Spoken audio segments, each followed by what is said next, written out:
Hi friends, அனைவருக்கும் வணக்கம். தமிழ்நாட்டில நடுத்தர மக்களுக்கு இருக்கிற மிகப்பெரிய சுமையானது கடன் தான். அதிலும் குறிப்பா அவசரமாக பொண்டாட்டி பிள்ளைகளோட நகை அடகு வச்சு வாங்கிய வங்கிக்கான நகை கடன் தான். பல குடும்பங்களோட தூக்கத்தை கெடுத்துட்டு இருக்கு.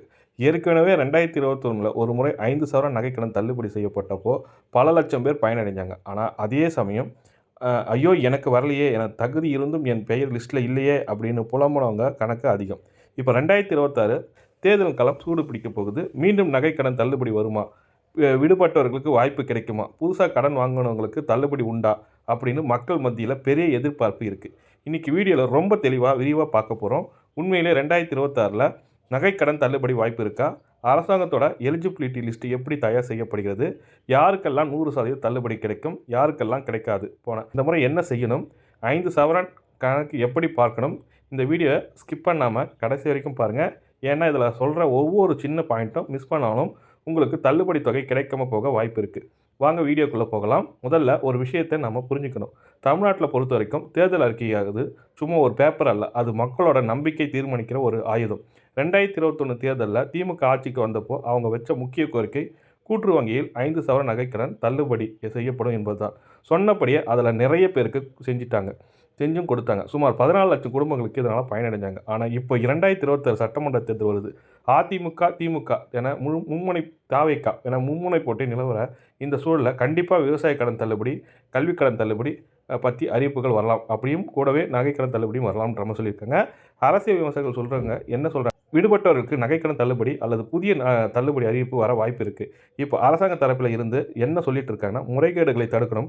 அதாவது போன முறை நடந்த குளறுபடிகளை சரி செஞ்சு உண்மையான பயனாளர்கள் தேர்வு செய்யப்பட்டு அவங்களுக்கு லிஸ்ட் ரெடி பண்ணி அவங்களுக்கு செய்யணுன்ற மாதிரி சொல்லி கொடுத்துருக்காங்க. அதனால தான் விதிமுறைகள் கடுமையாக்கப்பட்டிருக்கு. இந்த விதிமுறைகள் என்னென்னு இப்போ அதை பற்றி தான் பார்க்க போகிறோம். நிறைய பேருக்கு இருக்கிற முதல் சந்தேகம், சார் என்கிட்ட மொத்தம் 6 சவரன் நகை இருக்குது, அதில் 5 சவரனுக்கு தள்ளுபடி கிடைக்குமா, இல்லை மொத்தமாக கிடைக்குமா? கவனமாக கேளுங்க. அரசாங்கத்தோட விதிமுறைப்படி ஒரு குடும்பத்தில் ரேஷன் கார்டு அடிப்படையில் மொத்தம் 5 சவரனுக்கு மிகாமல், அதாவது 40 கிராமுக்குள்ள நகைக்கடன் இருந்தால் மட்டும்தான் தள்ளுபடி தகுதி. உதாரணத்துக்கு 35 கிராம், அதாவது 4.75 கிராம் சவரன் வச்சுருக்கீங்கன்னா அப்படின்னா உங்களுக்கு தள்ளுபடி உண்டு. 41 கிராம், அதாவது 5 சவரனுக்கு மேல் 1 கிராம் கூட வச்சாலும் உங்களுக்கு தள்ளுபடி கிடையாது சொல்லியிருக்காங்க. 5 சவரனுக்கு மேலே இருக்கிற அந்த 1 கிராம் கழிச்சிட்டு மீதி கொடுக்கணும் கேட்க முடியாதான். இப்போது 5 கிராம் வச்சுருக்காங்கன்னா 5.1 கிராம் இருக்குன்னா அந்த 5 கிராம் மட்டும் தள்ளுபடி பண்ணுங்கன்னா கேட்க முடியாதான். இதனால தான் போன முறை நிறைய பேர் ஏமாந்து போன இடம். முக்கிய விஷயம், இதில் மொத்த எடைக்கு கணக்கு கிடையாது. இதில் நிறைய பேர் குழம்பி இருக்காங்க. வங்கியில் அடகு வைக்கும்போது நகையோட எடை எல்லாத்தையும் கழிச்சிட்டு நிகர எடை அப்படின்னு ஒன்று போடுவாங்க. அந்த நிகர எடை வந்து பார்த்தீங்கன்னாக்கா 40 கிராமுக்குள்ளே இருக்கணும். அதே மாதிரி வட்டி அசல் தொகை எவ்வளவோ அதுதான் கணக்கில் வரும். ஆனால் தள்ளுபடி செய்யும்போது அசலும் வட்டியும் சேர்த்து அரசாங்கமே வங்கி கட்டிடுறாங்க. சரி, இப்போது யாரெல்லாம் லிஸ்ட்டில் கண்டிப்பாக வருவாங்கன்னு பார்ப்போம்.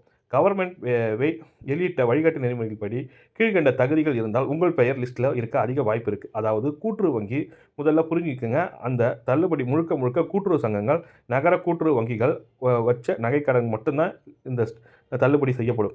ஸ்டேட் பேங்க்கு, HDFC பேங்க்கு, தனியார் துறை வங்கிகள் வச்சவர்களுக்கு கிடையாதுன்ற மாதிரி சொல்லி கொடுத்துருக்காங்க. ஏழை மற்றும் எளிய மக்கள் அந்யோயதினா, அதாவது PHHAAY அப்படின்ற அட்டை வைத்திருக்கிறவங்களுக்கு, ரேஷன் கார்டு வறுமை கோட்டு கீழ் உள்ளவர்கள், NPHH இருக்கிறவங்க முன்னுரிமை வழங்கப்பட சொல்லியிருக்காங்க. குடும்ப தலைவி, ரேஷன் கார்டு பெயர் இருக்கிறவங்க, குறிப்பாக பெண்கள் பெயர் கடன் இருந்தால் ஈஸியாக கிளியர் செய்ய ஆகிவிடும். சரியான ஆவணங்கள், Aadhaar card, ration card, mobile number, இது 3 வங்கியில் கொடுத்து லிங்க் பண்ணியிருக்கணும். இதில் ஏதாவது ஒன்று மிஸ் ஆனாலும் லிஸ்ட்டில் பெயர் வராது. யாருக்கெல்லாம் கிடைக்காது? இங்கே தான் ட்விஸ்ட் இருக்குது. போன முறை 48 லட்சம் பேர் நகைக்கடன் வச்சுருந்தாங்க. ஆனால் தள்ளுபடி கிடைச்சதோ வெறும் 14 லட்சம் பேர் தான். மீதி இருக்கிற 30 லட்சம் பேர் ஏன் ரிஜெக்ட் ஆனாங்க தெரியுமா? 2020 அந்த தப்பை பண்ணிடாதீங்க. நிராகரிக்கப்பட்டதுக்கான முக்கியமான காரணங்கள், அதாவது அரசாங்க ஊழியர்கள், ஓய்வூதியர்கள் நீங்களாக இருந்தால், அல்லது உங்கள் குடும்பத்தில் யாராவது கவர்மெண்ட் வேலையில் இருந்தால் உங்களுக்கு தள்ளுபடி கிடையாது சொல்லியிருக்காங்க. அதே மாதிரி கவர்மெண்ட் பென்ஷன் வாங்குறவங்களுக்கு தள்ளுபடி கிடையாது சொல்லியிருக்காங்க. அதாவது முதியோர் உதவித்தொகை வாங்குறவங்களுக்கு தள்ளுபடி உண்டுன்னு சொல்லியிருக்காங்க. இரண்டாவது பார்க்க போகிறோன்னா, வருமான வரி செலுத்துவர்கள் நீக்க ஐடி ரிட்டர்ன்ஸ் ஃபைல் பண்ணுறவங்க இருக்கிற கண்டிப்பாக அவங்களுக்கு தள்ளுபடி கிடையாது சொல்லியிருக்காங்க. உங்கள் பான் கார்டு வச்சு தான் ஈஸியாக கண்டுபிடிச்சிடுவாங்க. எப்படி ஏமாத்திலாம் நினைக்க முடியாது. உங்களோட பான் கார்டு தான் முக்கியமான ஆவணமாக இருக்கும். மூன்றாவது, கூட்டுறவு சங்க ஊழியர்கள், பேங்க்கில் வேலை செய்கிறவர்களோ அவங்க குடும்ப பெயர் நகைக்கடன் வச்சு தள்ளுபடி வாங்க ட்ரை பண்ணால் அதுவும் ரிஜெக்ட் செய்யப்படும். நான்காவது பார்க்க போகிறது ரொம்ப முக்கியம். உங்கள் ஊரில் இருக்கிற தொடக்க வேளாண்மை கூட்டுறவு வங்கி 3 சவரன் வச்சுருக்கீங்க. டவுனில் இருக்கிற இன்னொரு சொசைட்டியில் 3 சவரன் வச்சுருக்கீங்க. மொத்தம் 6 சவரன் நகை வச்சுருக்கீங்க. தனித்தனியாக பேங்க்கில் தான் கண்டுபிடிக்க மாட்டாங்கன்னு நினச்சிங்கன்னா அது தப்பு. இப்போ எல்லா ஆன்லைன்ல இணைக்க வச்சிருக்காங்க. ஆதார் நம்பர் அடிச்சாலே தமிழ்நாட்டில எந்தெந்த கூட்டுறவு பேங்க்ல எவ்வளோ நகை கடன் வச்சிருக்கீங்க தெரிஞ்சிடும். ஸோ மொத்தம் 5 சவரனுக்கு மேல போனா அமௌண்ட் ஆயிருக்கும். 5 சவரன் பார்க்கும்போது ரேஷன் கார்டு குளறுபடி, ஒரே குடும்பத்தில் இருக்கிறவங்க தனித்தனி ரேஷன் கார்டு கட்டாம ஒரே கார்டு இருந்துட்டு தனித்தனியாக கடன் வாங்கியிருந்தா அதுவும் மொத்தமாக ஒரே குடும்ப கடனாக பார்க்கப்படும். அதே மாதிரி தான் அட்டை வச்சிருக்கவங்க தள்ளுபடி கிடையாது, கஷ்டம் அப்படி சொல்லியிருக்காங்க. அதாவது உங்க ரேஷன் கார்டு வந்து சர்க்கரை அட்டைன்னு சொல்லிட்டு இருக்கும். அந்த கார்டுலாம் கிடையாதுன்ற மாதிரி சொல்லியிருக்காங்க. அறிவிக்கும் போது ஒவ்வொரு குறிப்பிட்ட வங்கி வாசலையும் ஒரு நோட்டீஸ் ஒட்டுவாங்க. அதில் பயனாளி பெயர், கடன் எண், தள்ளுபடி தொகை இருக்கும். ஆனால் இப்போ டிஜிட்டல் காலமாக மாறி போனதால் தமிழ்நாடு கோஆப்பரேட்டிவ் டிபார்ட்மெண்ட் வெப்சைட்டில் செக் பண்ணுங்க, வசதி இருக்குது. 2020 இன்னும் அட்வான்ஸாக வரலாம். எப்படி செக் பண்ணுவது? உங்கள் கூட்டுறவு வங்கியில் நேரில் போங்க. அங்கே இருக்கிற செயலாளர் கிட்ட உங்கள் ஆதார் நம்பர் கொடுத்து ஸ்டேட்டஸ் கேட்கலாம். அவங்க கம்ப்யூட்டரில் எலிஜிபிள் ஆர் நாட் எலிஜிபிள் அப்படின்னு பார்த்து உங்களுக்கு சொல்லுவாங்க. ஒரு வேளை எலிஜிபிள் அப்படின்னு வந்தால் அது என்ன காரணம்னு பக்கத்திலேயே போட்டிருப்பாங்க. உதாரணமாக கவர்மெண்ட் எம்ப்ளாயி இப்படின்னு இருக்குது. சில பேருக்கு தகுதி இருந்து பெயர் வராமல் இருக்குது. ஏன்னா ஆதார் நம்பரில் இருக்கிற ஒரு நம்பர் தப்பாக டைப் பண்ணியிருந்தாலும், இல்லைன்னா ஒரு ரேஷன் கார்டு நம்பர் மாறி இருக்கும். ஆனால் அந்த உங்கள் பேங்க்கு போய் கிடைக்காதுன்ற மாதிரி சொல்லி கொடுத்துருக்காங்க. இதுக்கு என்ன செய்யணும்னா, உங்கள் பேங்க்கில் போய்ட்டு கேஒய்சி டவுன்லோட் கரெக்டாக அப்லோட் பண்ணுங்கள். கேஒய்சின்றது உங்களோட Aadhaar card, ration card, PAN card இது அனைத்தையும் மொபைல் எண் இந்த 4 விஷயத்தையும் உங்கள் பேங்க்கில் போய் அப்டேட் பண்ணணும்னு சொல்லியிருக்காங்க. போன முறை நடந்த இன்னொரு முக்கியமான விஷயம் என்னென்னா, உங்கள் வீட்டுக்கே வந்து உங்கள் உண்மையை அந்த அட்ரஸில் தான் இருக்கீங்களா, நீங்கள் தான் நகை வச்சுருக்கீங்களா அப்படின்னு விசாரிப்பாங்க. ஏன்னா சில இடங்களில் பினாமி பெயரில் நகை வச்சு மோசடி நடந்திருக்கு. அதாவது வசதியானவர்கள் ஏழை மக்கள் பெயரில் நகை வச்சு தள்ளுபடி வாங்க முயற்சி செஞ்சாங்க. இதை தடுக்க 100% ஆய்வு நடக்கும். அதிகாரிகள் உங்கள் வீட்டுக்கு வரும்போது நகை கடன் ரசீது கையில் இருக்கணும், ரேஷன் கார்டு ஒரிஜினல் காட்டணும், வீட்டில் இருக்கிற விவரம் சரியாக இருக்கணும்.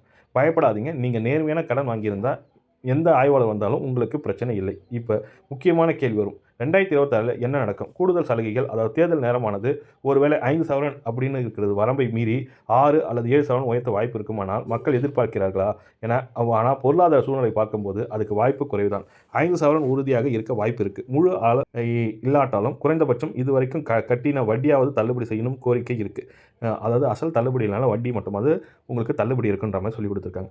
2021 அப்புறம் வச்ச கடனுக்கு தள்ளுபடி உண்டா? இதன் $1 மில்லியன் கேள்வியாக இருக்குது. பொதுவாக தள்ளுபடி அறிவிப்பு வரும்போது ஒரு கட் ஆஃப் டேட் அறிவிப்பு, உதாரணமாக சுமார் மார்ச் 31, 2024 முன் வைக்கப்பட்ட கடன் அப்படின்னு சொல்லலாம். அதனால் புதுசாக கடன் வாங்கியிருக்கவங்க எப்படி தள்ளுபடி ஆகிடணும், அசால்ட்டாக வட்டியை கட்டாமல் விட்டுறாதீங்க.